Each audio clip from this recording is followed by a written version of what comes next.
Do you want to have a strong core and six-pack abs? First, you gotta build a solid foundation. Hello everyone, my name is Dan Kayser. Welcome to another episode of this online training thing we're doing. In this one, I want to talk about abs. Most people, when they work on their six-pack abs, they're doing crunches over and over again, trying to, look good in the mirror, I guess. But this crunch right here, like if you really think about the rectus abdominis, it doesn't really attach to your spine at all, right? Like it just does this, it flexes your spine, right? And so let's look at what that looks like from the back.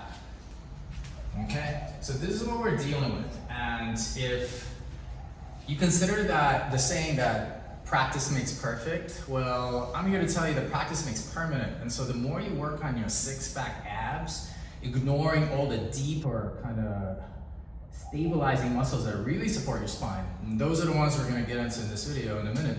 But if you ignore all that, you're going to be left with that this kind of posture, which defeats the whole purpose, because the very function of your core, the sole purpose of it is to support and stabilize your spine so that you can do things from martial arts, swimming, whatever, exercise, right? And so if you want to have a six-pack ab, there's nothing wrong with that. I think it looks good. I think, if that's what you want, more power to you. However, it's silly to bypass the functions of your core to stabilize the spine, right, in order to achieve that look. And so what I'm here to offer is actually 3 exercises that are gonna create a solid foundation for you to build your practice upon in order to have the six-pack abs. And so let's get started with the first one. Okay, so let's start with a TVA Crunch. TVA stands for transverse abdominis. It's one of the deeper kind of core muscles that I was alluding to earlier. In my mind, it acts like a piston. It just kind of squeezes or stabilizes the spine by, contracting. And therefore, it should stay on. Your TVA, those muscles should stay on always. While you're awake, while you're walking, running, performing physical tasks, maybe you're doing manual labor work of any kind, any physical activity, you should have your TVA on. And so now let's look at the TVA Crunch that will help you activate this muscle before whatever activities that you're doing. And so the first thing I want you to notice when you're lying down is that you cannot have that natural curvature in your lower back, right? So notice, there's nothing wrong with this, but in order to activate the TVA, you have to have a flat back. So the first thing to do is flatten your back. And notice now I can't get the yardstick underneath my back. So that's the first thing. Another way I teach my students to activate their TVA is to cough. If you place your fingers below your belly button, here's my belly button right here, right? And I cough, you'll instantly feel those muscles engaging, right? Your cough muscle is the TVA. So they have to be on for the entirety of your workout, definitely for the entirety of this particular exercise. So now, once you establish a flat lower back or neutral spine, cough, these muscles are on, place your hands on top of your legs, take a deep breath in, and then reach up and exhale.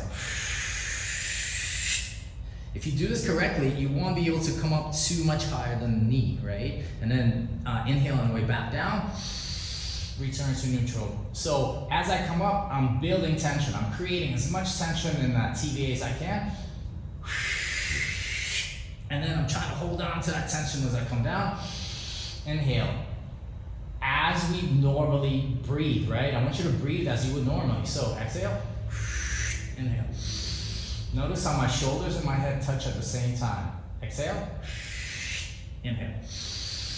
Now, I know that I'm holding my core strong, my TVA, because I can't come up all the way. Like if I was to relax, I can instantly come up all the way up. And this is what you see a lot of people do at the gym. It seems like more is better, but this is skipping or bypassing that deeper core muscle and just focusing on the abs, right? And so if I was to engage, watch, flat my back, tapping, it's on, now watch what happens.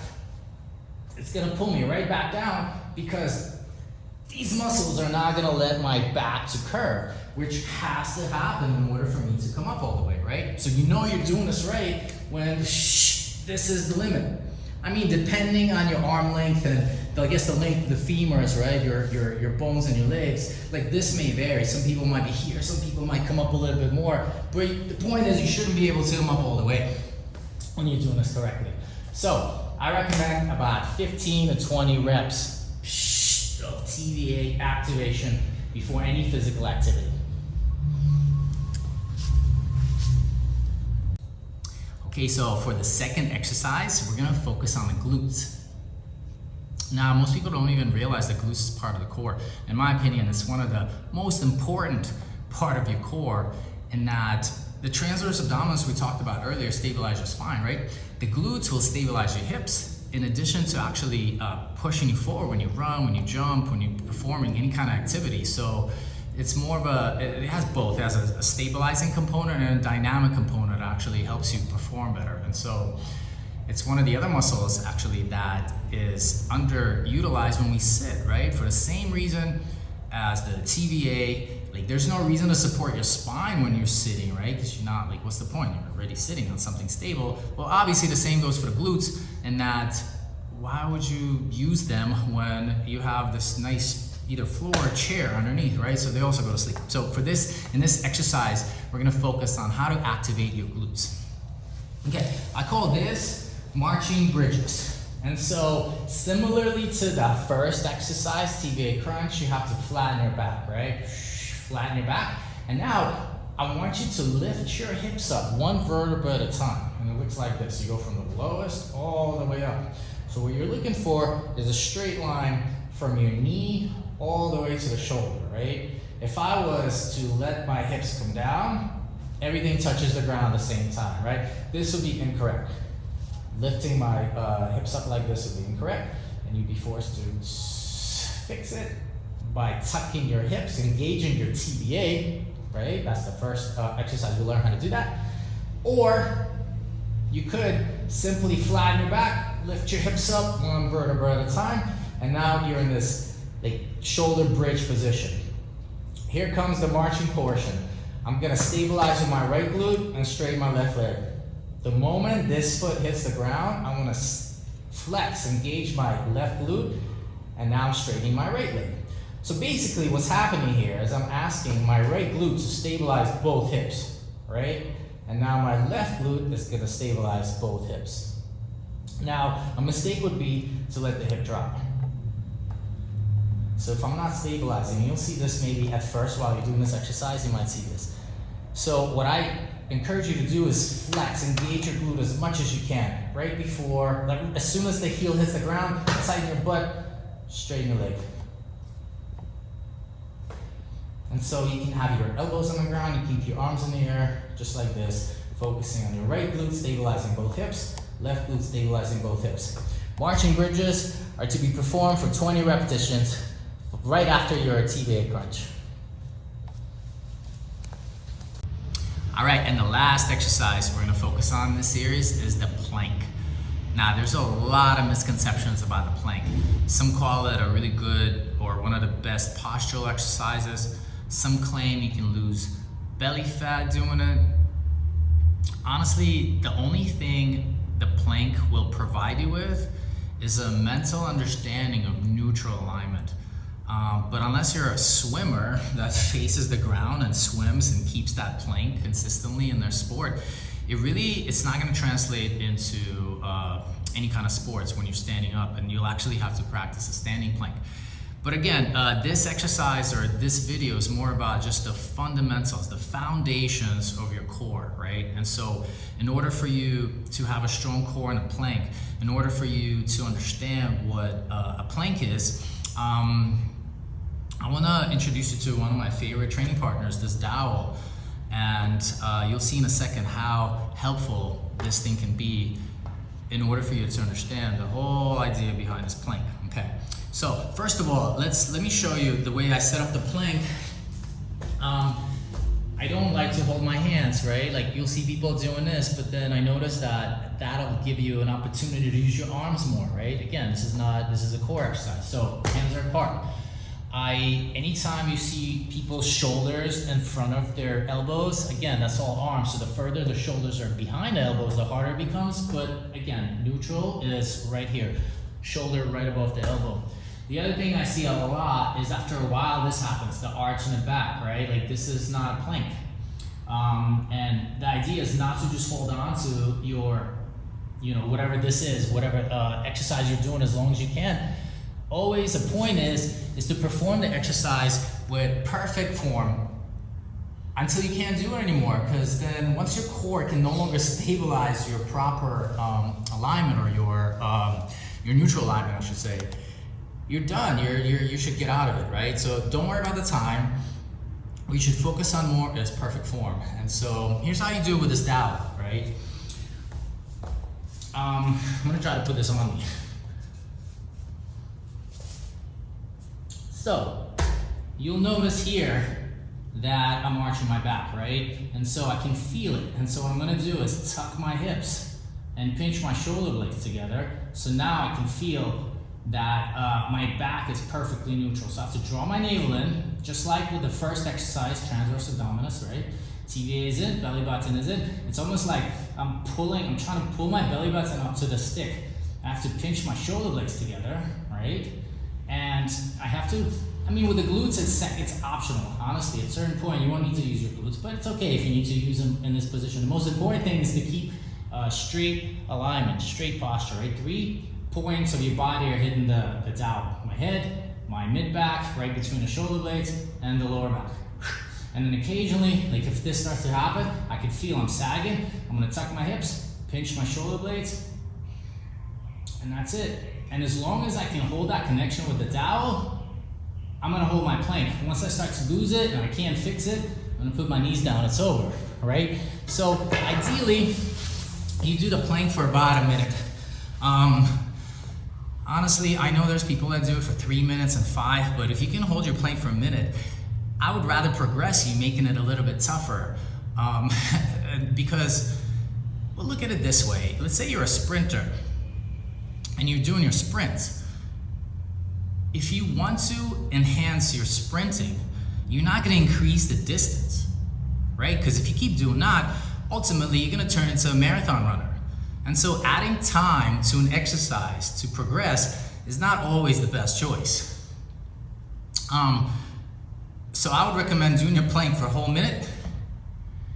Once you can do that comfortably, let me know, I'll progress you. So, in summary, I'd like you guys for the TVA Crunch to flatten your back first and foremost. Draw that navel in to ensure proper activation of transverse abdominis. Cough a few times and press down underneath the belly button to ensure those muscles are engaged before placing your hands on your legs.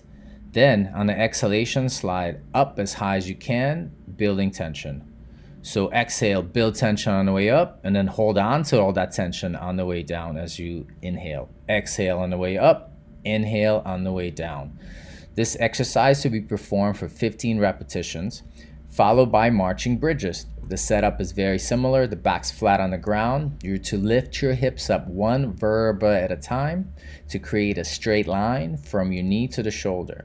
Here, we're asking the right glute to stabilize both hips by lifting the left leg off the ground. And now the left leg. So right glute is active, left leg is going off the ground. The left glute is active when the right leg leaves the ground. Make sure you're tightening your glutes or else the hip is going to drop. It's okay if you notice that kind of drop in the hip at first, but the more you practice this exercise, the more your hips should remain stable as one of the legs lifts off the ground. Make it a little bit harder. You can lift your arms up in the air so that the elbows don't help you stabilize. This is pure glutes, but it's okay to keep your elbows on the ground as well. Perform this exercise for 20 repetitions, 10 per side. And the last exercise we're going to do is the plank. Now remember, setting up the plank, the elbows are underneath the shoulders and your hips should be in line with your shoulders. So the torso is flat, parallel to the ground. Notice how I drew my navel in, tucked my chin, and holding a straight line. An easier way to ensure that you're holding your plank correctly would be to use a dowel. Here you'll notice a little bit of an arch in the lower back. I'm going to feel that right away and draw my navel in. Pinch the shoulder blades together, the head comes up, and now this line is pretty straight. Might have to drop my hips just a little bit. Oh, there it is. See, and you can feel all these things, and you can adjust with the stick. You'll feel when it leaves a certain part of the body, and you just keep adjusting. Hold this for 1 minute. So you should now know how to, number 1, activate your transverse abdominis. Number 2, activate your glutes. And 3, find your neutral spine alignment in order to do whatever you want in life, right? In other words, these 3 exercises I personally do before any of my workouts. I always start with rolling out my fascia, and if you have any questions about fascia, please comment below. I'll be more than happy to share with you tons of information about fascia. It just happens to be the most important connective tissue in the human body.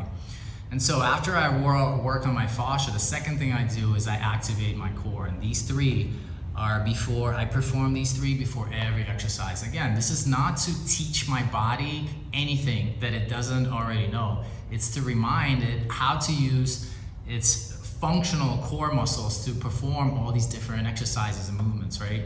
And then after that, we go into mobility routine, which, I'll put in the link below. If you missed it, you can definitely check out the mobility routine. And then it's the workout, and then the yoga cool down, and meditation, breathing, all that stuff comes later.